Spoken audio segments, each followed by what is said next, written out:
Dear students, मैं doctor Monika Dungarwal आज वसा के अंदर वसा का वर्गीकरण विषय आपको समझाने जा रही हूँ। तो आज हम जिस टॉपिक के ऊपर बात कर रहे हैं वो क्या है? क्लासिफिकेशन ऑफ फैट या वसा का वर्गीकरण। जब हम वसा को वर्गीकृत करते हैं या वसा का वर्गीकरण किया जाता है तो इसे 3 भागों में बांटा जाता है। सबसे पहला जो वर्गीकरण होता है वसा का वो होता है सरल वसा या साधारण वसा, जिसे कि इंग्लिश में हम सिंपल फैट भी कहते हैं। दूसरा होता है, इसको हम बोलते हैं मिश्रित वसा या यौगिक वसा। ठीक है, मिश्रित और यौगिक वसा को इंग्लिश में कहा जाता है कंपाउंड फैट। तीसरा होता है आपका क्लासिफिकेशन, जिसे कि व्युत्पादिक वसा कहा जाता है और इसको इंग्लिश में बोलते हैं हम डिराइव्ड।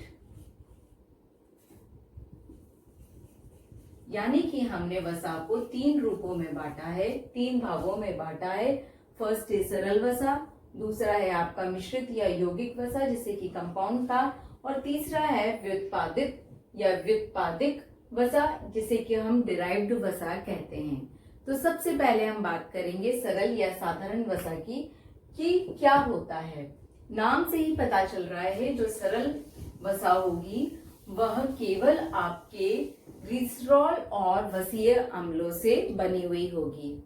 कल का जो लेक्चर था जिसमें मैंने आपको इंट्रोडक्शन उसका बताया था या उसका रासायनिक संगठन बताया था, तब कहा था वसा जो होती है वह 2 चीजों से मिलकर बनी है, ग्लिसरॉल प्लस वसीय अम्ल से, जिसमें एक अणु किसका होता है? ग्लिसरॉल का, और 3 अणु होते हैं वसीय अम्ल के।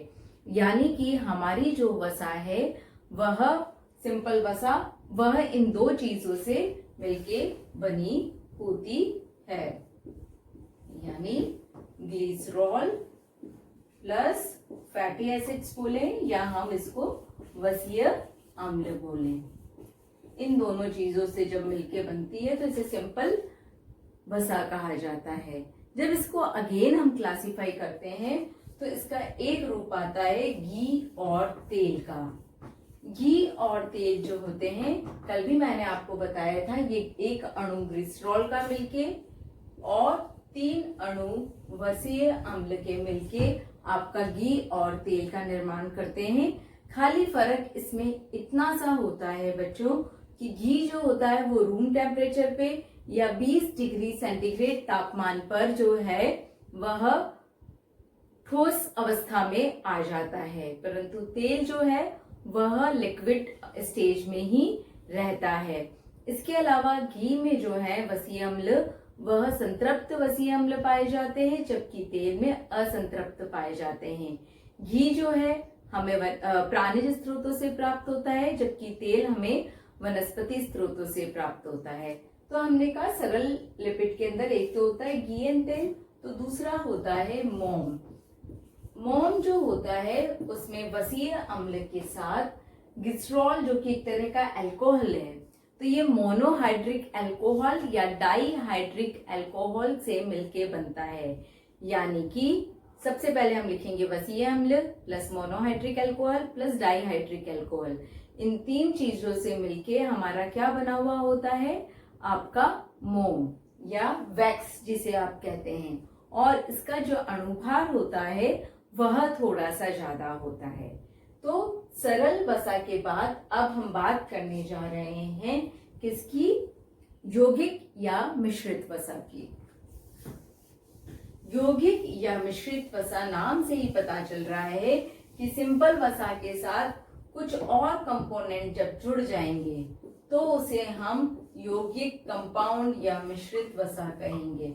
यानी जब हम यौगिक वसा की बात करते हैं तो इसके अंदर ग्लिसरॉल तो होगा ही, वसीय अम्ल भी पाया जाएगा, पर इस वसीय अम्ल के अलावा भी एक और चीज होती है जिसे कि हम बोलते हैं कि अवसीय पदार्थ। ठीक है। और इसी कारण से तीसरी चीज उपस्थित होने के कारण से इसे कहा जाता है यौगिक वसा। ये जो अवसीय पदार्थ होते हैं यह कार्बनिक भी हो सकते हैं और अकार्बनिक भी हो सकते हैं। इन दोनों में से कोई भी तरह के पदार्थ जब उस सिंपल वसा के अंदर उपस्थित है तो इसे हम कहते हैं यौगिक वसा या मिश्रित वसा। ठीक है, इसकी एग्जाम्पल जब देखते हैं, जैसे सिंपल वसा में हमने कहा कि एक होता है घी एंड तेल, दूसरा होता है मोम। उसी तरह से यौगिक वसा के जब एग्जाम्पल हम देखते हैं तो हम सबसे पहले बात करेंगे फॉस्फोलिपिड की। तो फर्स्ट हुआ हमारा फॉस्फोलिपिड। नाम से ही पता चल रहा है फॉस्फोलिपिड में एक और क्या चीज उपस्थित होगी, फॉस्फोरिक अम्ल उपस्थित होता है। यानी कि इसके अंदर वसा प्लस फॉस्फोरिक अम्ल और साथ में एक और चीज उपस्थित होती है, उसका नाम होता है नाइट्रोजन, जिसमें प्रेजेंट होती है तो नाइट्रोजन युक्त क्षार। यानी कि ये तीन चीजें मिलकर हमारा निर्माण कर रही है फॉस्फोलिपिड का। जैसे कि आपका एक उदाहरण के स्वरूप लिया जाए तो लेसिथीन है, वो एक फॉस्फोलिपिड का उदाहरण होता है। और यह हमारे ब्रेन में, नर्वस सिस्टम मतलब कि तंत्रिका तंत्र में इस तरह से कई सारी जगह पे उपस्थित होते हैं। यानी फॉस्फोलिपिड वसा मतलब ग्लिसरॉल प्लस वसीय अम्ल तो है ही, साथ में फॉस्फोरिक अम्ल भी है और नाइट्रोजन युक्त क्षार भी इसमें पाई जाती है। अब दूसरा हम लेंगे फॉस्फोलिपिड के बाद बच्चों सल्फोलिपिड। सल्फोलिपिड नाम से, जैसे फॉस्फोरिक अम्ल में हमने कहा कि फॉस्फोलिपिड के अंदर फॉस्फोरिक अम्ल होता है, इसी तरह से सल्फोलिपिड के अंदर क्या उपस्थित होगा, सल्फ्यूरिक अम्ल। यानी वसा प्लस सल्फ्यूरिक अम्ल इसके साथ आके जुड़ेगा वसा के साथ, और कुछ मात्रा में इसमें कार्बोज भी पाई जाती। कार्बोज मतलब आपका कार्बोहाइड्रेट, जिसके बारे में कि आप पढ़ चुके हैं। और यह जो फॉस्फोलिपिड बच्चों सल्फोलिपिड होता है यह हमारे ब्रेन में उपस्थित होता है। यानी सल्फोलिपिड जो है वो वसा के साथ जब सल्फ्यूरिक अम्ल और कार्बोहाइड्रेट जुड़ता है तो उसे हम कहते हैं सल्फोलिपिड। ये था हमारे दूसरे नंबर का जो कि आपका आया फॉस्फोलिपिड के बाद। अब हम तीसरी तरह के लिपिड की बात करने जा रहे हैं और जिसका नाम होता है ग्लाइकोलिपिड। ग्लाइकोलिपिड को हमने किसमें भी पढ़ा है पहले से, कार्बोहाइड्रेट में भी पढ़ा है, क्योंकि यह कार्बोहाइड्रेट प्लस लिपिड के जुड़ने से बना हुआ है। यानी ग्लाइको वर्ड हम यूज करते हैं फॉर ग्लाइकोजन या ग्लूकोज, है ना। यानी कार्बोहाइड्रेट यानी वसा प्लस कार्बोहाइड्रेट, और ये दोनों चीजें जो आपकी जुड़ती है तो क्या बनाती है बच्चों, आपका ग्लाइकोलिपिड बनाती है। अब हम आते हैं फोर्थ लिपिड के ऊपर और उसका नाम होता है लाइपोप्रोटीन। और लाइपोप्रोटीन को हम प्रोटीन के अंतर्गत पढ़ चुके हैं। Lipid plus protein is equal to कहलाता है आपका लाइपोप्रोटीन। यानी सबसे पहले हमने देखा फॉस्फोलिपिड, फिर देखा सल्फ्यूरिक अम्ल के जुड़ने से बनता है सल्फोलिपिड, तीसरा देखा ग्लाइकोलिपिड जिसमें कि कार्बोहाइड्रेट प्लस लिपिड, और फोर्थ है हम लाइपोप्रोटीन पे। और ये प्रोटीन में पढ़ा है आपने कि lipid plus protein is equal to lipoprotein.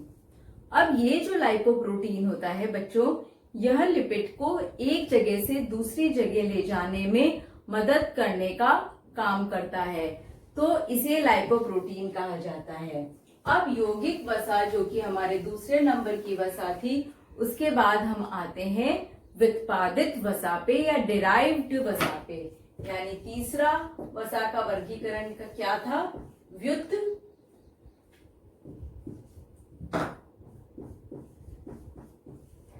वसा या व्युत्पादित वसा जिसे कहा जाता है।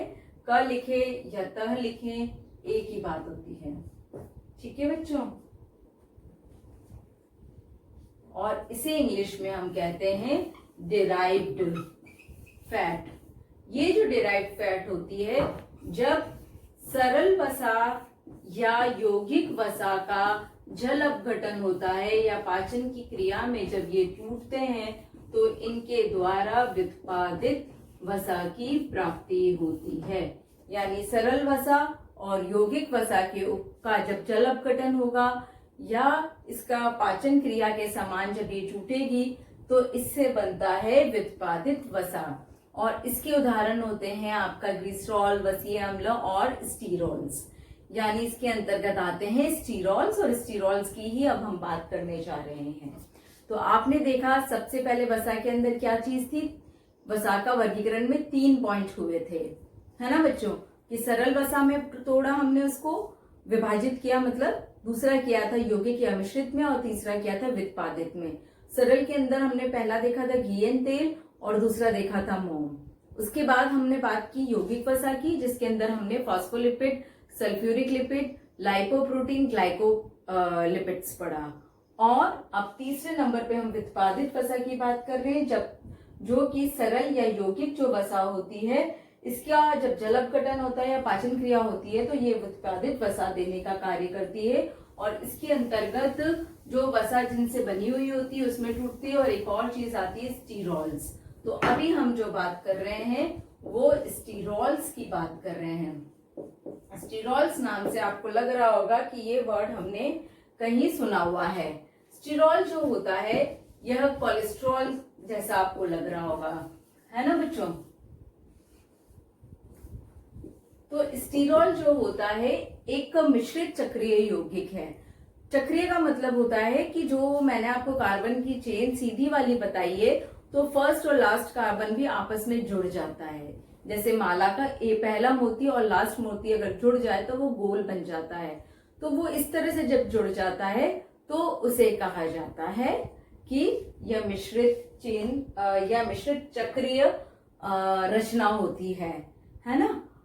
जो स्टीरोल्स होते हैं बच्चों, इसके हमको 2 रूप पढ़ने हैं। एक होता है अर्गोस्टीरोल्स, एक होता है कोलेस्ट्रॉल। तो एक हमने क्या बोला, अर्गोस्टीरोल्स।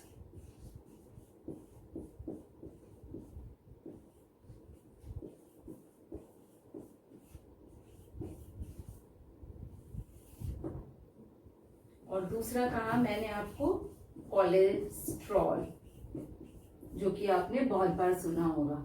ये जो अर्गोस्टीरोल्स होता है बच्चों, ये पेड़ पौधों में उपस्थित होता है, और जो कोलेस्ट्रॉल होता है ये हम इंसानों में उपस्थित होता है या जंतु में उपस्थित होता है, उसे कोलेस्ट्रॉल कहा जाता है। कोलेस्ट्रॉल और अर्गोस्टीरोल में यही डिफरेंस है मेन। और साथ में ये दोनों ही जो अर्गोस्टीरोल और कोलेस्ट्रॉल है, जब सूरज की अल्ट्रावायलेट किरणें इसमें पड़ती है कोलेस्ट्रॉल के ऊपर, जो कि हमारी स्किन के नीचे पाया जाता है 7D हाइड्रोकोलेस्ट्रॉल के फॉर्म में, तो ये विटामिन डी में कन्वर्ट हो जाता है। इसीलिए हमारे शरीर में सूर्य के प्रकाश में जब हम बैठते हैं और पराबैंगनी किरणें आके पड़ती है तो जो स्किन के नीचे ये जो कोलेस्ट्रॉल पाया जाता है जिसका फॉर्म होता है 7D hydrocholesterol, it is converted into आपका विटामिन डी। तो कोलेस्ट्रॉल जो होता है बच्चों, उसके ऊपर हम डिटेल में बात करेंगे, क्योंकि अर्गोस्टीरोल प्लांट्स में पाया जाता है, मनुष्य में नहीं पाया जाता है। और ये दोनों ही जो चीजें हैं, अर्गोस्टीरोल हो या कोलेस्ट्रॉल हो, ये जरूरी चीजें होती है। पर कोलेस्ट्रॉल जब हमारी बॉडी में ज्यादा हो जाता है तब ये नुकसानदेह भी हो जाता है। तो हमारे ब्लड में इसकी कितनी मात्रा होनी चाहिए, वो होती है 180 to 200 मिलीग्राम प्रति 100 ml ब्लड। अगर कभी भी हमारे रक्त में इससे ज्यादा मात्रा हो जाती है, सामान्य स्तर से ज्यादा, तो ये जो ब्लड कोलेस्ट्रॉल लेवल होता है, इससे हार्ट डिजीज के चांसेस बढ़ जाते हैं। क्योंकि कोलेस्ट्रॉल जो होता है, जो हमारी रक्त वाहिनियां होती है, ल्यूमन होता है इन वेसल्स का, इसमें चिपकना चालू कर देता है। जब ये चिपकना चालू कर देता है तो कई बार ऐसी स्टेज आ जाती है कि ये बड़ा होता जाता है ना। और क्या होगा कि इसने ब्लड फ्लो कर रहा था यहाँ से, इसके एरिया को कम कर दिया है ना। एरिया को कम करने के कारण से क्या हो गया है बच्चों कि उसको निकलने की कम जगह मिल रही है इधर से उधर, तो हार्ट को ज्यादा काम करना पड़ता है और कई बार ये क्लोट के फॉर्म में बन जाता है और ब्लड निकल नहीं पाता है। हार्ट इसको प्रेशर से आगे बढ़ाता है और हार्ट अटैक की प्रॉब्लम हो जाती है। कोलेस्ट्रॉल जो होता है ये हमारे लीवर के अंदर, हमारी किडनी में, हमारे ब्रेन में प्रेजेंट होता है। ब्रेन का भी जो व्हाइट मैटर होता है या श्वेत पदार्थ जिसे कहा जाता है ना, श्वेत द्रव्य जिसे कहा जाता है, इसमें 14% तक इसकी मात्रा होती है और ब्रेन का जो ग्रे मैटर होता है इसमें करीब ये 6% तक पाया जाता है। कोलेस्ट्रॉल जब भी हमारे शरीर में ज्यादा होता है, जब हम सूर्य के प्रकाश में बैठते हैं तो पराबैंगनी किरणों के जब कांटेक्ट में हम आते हैं तो ये विटामिन डी में कन्वर्ट हो जाता है। और इंडिया जैसे देशों में जहाँ सूर्य की रोशनी की कोई कमी नहीं है, ये कहा जाता है अब 5 से 10 मिनट भी सूर्य की रोशनी में सुबह बैठ रहे हैं तो ये आपके लिए फायदेमंद होता है। वो इसीलिए कहा जाता है बिकॉज जो स्किन के नीचे कोलेस्ट्रॉल की फॉर्म होती है 70 हाइड्रोकोलेस्ट्रॉल, ये कन्वर्ट हो जाता है विटामिन डी के अंदर। ठीक है बच्चों, और इसके अलावा कौन से फूड स्टफ में ये प्रेजेंट होता है, तो कोलेस्ट्रॉल जो होता है ये जंतु जगत में ही होता है, जैसे एग के येलो पार्ट में बहुत ज्यादा पाया जाता है। इसके अलावा जो दूसरे मीट के फॉर्म्स होते हैं उसके अंदर ये उपस्थित होता है। घी बटर जो कि प्राणिज भोज्य पदार्थ है उनमें भी ये उपस्थित होता है। तो हार्ट पेशेंट के लोगों को इसीलिए कहा जाता है कि इनकी मात्रा को कम खाए, यानी कि कोलेस्ट्रॉल की मात्रा को नियंत्रित करना शरीर में या हमारे ब्लड में बहुत जरूरी होता है। इसके साथ ही आज का हमारा ये जो टॉपिक है क्लासिफिकेशन ऑफ फैट वो समाप्त होता है। धन्यवाद।